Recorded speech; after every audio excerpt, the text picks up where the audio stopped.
Et ce qui est intéressant, c'est d'arriver à réaliser l'infini dans le fini.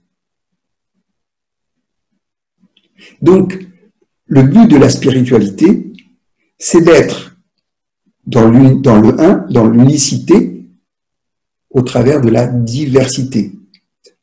Pour un langage un peu plus mystique, c'est reconnaître le divin, reconnaître Dieu en chaque créature, en chaque personne, en chaque chose même, et être soi-même. Parce que nous-mêmes, nous avons notre place comme tout ce qui existe à sa juste place. Ce n'est pas nous qui déterminons. C'est Dieu qui a déterminé cela dans sa création. Et qu'est-ce qu'il a fait au début de notre création? Il nous a laissé libres. C'est pour ça que l'être humain est pourvu d'un libre arbitre.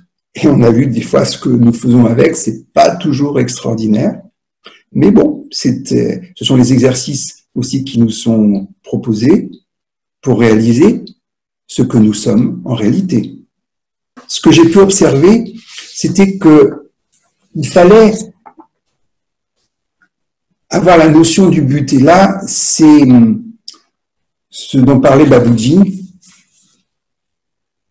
Il disait, fixez votre but, dans la troisième maxime, fixez votre but, qui est l'union complète avec Dieu. Et j'insiste sur le mot complet. Complet, ça veut dire qu'à la fois, il y a le 1 et le 0. Il y a le divin, le Dieu, que nous permet de rencontrer l'union, et celle du 0 absolu, là dont on ne peut pas parler. C'est cela. Mais, il a dit, c'est très important, et ça, j'ai vu ça surtout sur des gens qui méditent depuis longtemps. Ils perdent le sens du but. Donc, il n'y a plus cette force, il n'y a plus cet enthousiasme du début, il n'y a plus cette volonté d'aller dans une direction. Donc, c'est important, tant que cette union n'a pas été faite, de faire cet effort. C'est pour ça que dans le Raja Yoga que nous pratiquons, le Heartfulness, on propose de méditer vraiment régulièrement, de faire le nettoyage régulièrement, et de faire des micro-pratiques qui sont vraiment excellentes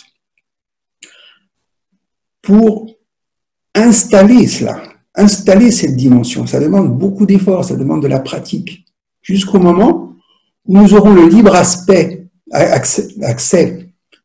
au deuxième niveau du cœur,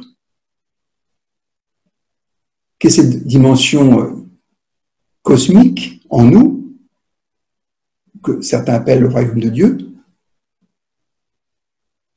Et à ce moment-là, le travail est complètement différent.